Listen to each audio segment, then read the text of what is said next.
Mamayang alas 5 ng hapon, oras sa Pilipinas, ang huling araw ng confirmation of charges hearing ng kasong Crimes Against Humanity ni dating Pangulong Rodrigo Duterte.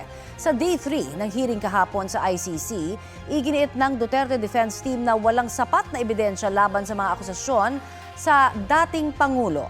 May video ring ginamit ang prosecution na gustong ipatanggal ng defense team dahil nalagay raw sa peligro ang buhay ng CCTV operator. Mula sa The Hague, Netherlands, balitang hatid ni Mariz Umali.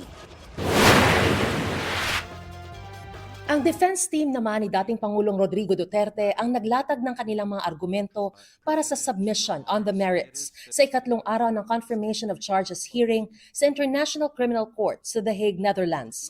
Giit ni Kaufman, hindi sapat ang ebidensya ng prosekusyon para makumpirma at ituloy sa paglilitis ang kasong Crimes Against Humanity for murder at attempted murder laban kay Duterte para sa mga pagpatay sa madugong drug war nung mayor pa siya ng Davao City hanggang maging Pangulo ng Pilipinas. Sabi ni Kaufman, ang mga talumpati ni Duterte na ginagamit laban sa kanya hindi raw nagpapakita ng criminal intent at sadya raw pinili ng prosekusyon ang gagamiting sample sa korte para umakma sa kanilang naratibo at hindi nito pinansin ang mas marami raw na pahayag ni Duterte na nagdidiin sa prinsipyo ng self-defense na naaayon sa batas.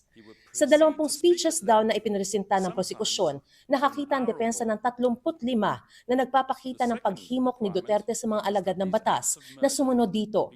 Nagbigay si Kaufman ng mga ehemplo. Let's look at what the deputy prosecutor didn't state from the same speech. And the order is simply this: go out, arrest them if you can. But if there is no peaceful method of doing it and you're presented with violent resistance, thereby placing your jeopardy in your life, you shoot.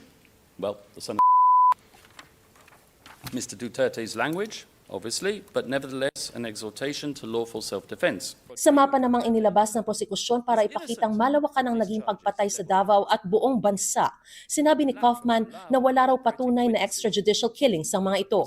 Aniya, base rin sa mga dokumentong ipinakita ng prosekusyon, ang bilang ng mga nasawi ay maliit na bahagi lamang kumpara sa bilang ng mga naarestong suspect. Kinontra rin ni Kaufman ang sinasabi ng prosekusyon na ang mga pagpatay ay nakadirekta sa populasyon ng Pilipinas. Ang katwiran niya, ang target ay limitado sa isang grupo lamang ng mga umano'y kriminal. How does one define a suspected drug pusher or suspected criminal for the purposes, let us say, of count one? It is not as if criminals have identifying features such as a shifty look or a 5 o'clock shadow or a sack marked swag. In other words, the definition suspected drug pusher or suspected criminal entails the exercise of discretion on the part of the perpetrator implementing the organizational policy. The prosecution must prove that the attack was not directed against a limited group of randomly selected persons. Dagdag ni Kaufman, hindi raw naiugnay ng prosekusyon ang mga sinabi ni Duterte tungkol sa paghabol sa mga kriminal at sa aktwal na pagpatay sa kanila. The prosecution has to show which one of Duterte's statements, orders, or commands were given to a specific individual who then went out and pulled the trigger or communicated the command to someone else who also went out and pulled the trigger, killing one of its 78 identified victims. That would have been the classical way to prove a causal link between stuff that came out of Rodrigo Duterte's mouth and the deaths pertinent to the case. Ang sinasabi ng depensa, wala raw nakuha ang prosekusyon na witness na nagsasabing narinig nila mismo si Duterte na nag-utos ng pagpatay kaugnay sa 78 biktima na tinukoy sa 3 counts ng kaso. There is no smoking gun in this case. Not one witness relevant to any of the 49 incidents with which Mr. Rodrigo Duterte is charged will testify that he received a direct order from the former president to go out and kill someone. Ayon sa depensa, mababa ang kalidad ng mga ipinakitang circumstantial evidence ng prosekusyon. Hindi rin daw totoo ang Davao Death Squad ayon kay Kaufman at sinabing tila eksenang kinuha lang ito sa isang pelikula kung saan si Duterte ang ginawang bida. Hindi rin daw napatunayan ng prosekusyon na may napagkasundo ang common plan ang suspect at mga binanggit na co-perpetrator at may intensyong kriminal sa pagpapatupad nito. Pinabulaanan din ng depensa na bahagi ng common plan ang inilabas na memo noon ni dating PNP Chief Bato de la Rosa kaugnay sa Oplan Tokhang. Taken out of context daw ito at pinalabas lamang daw ng prosekusyon na utos ito para i-target ang mga suspect na sangkot sa droga, gayong ang ibig sabihin daw ng Tokhang ay knock and plead. Pinuna rin ang depensa ang pag-uugnay sa salitang neutralization para tukuyin ang pagpatay, gayong walang nakasulat na kahulugan nito sa memo na inilabas noon ni De La Rosa. Nilinaw din daw ni De La Rosa sa isang pahayag noong 2017 na ang neutralization ay pag-aresto sa mga suspect.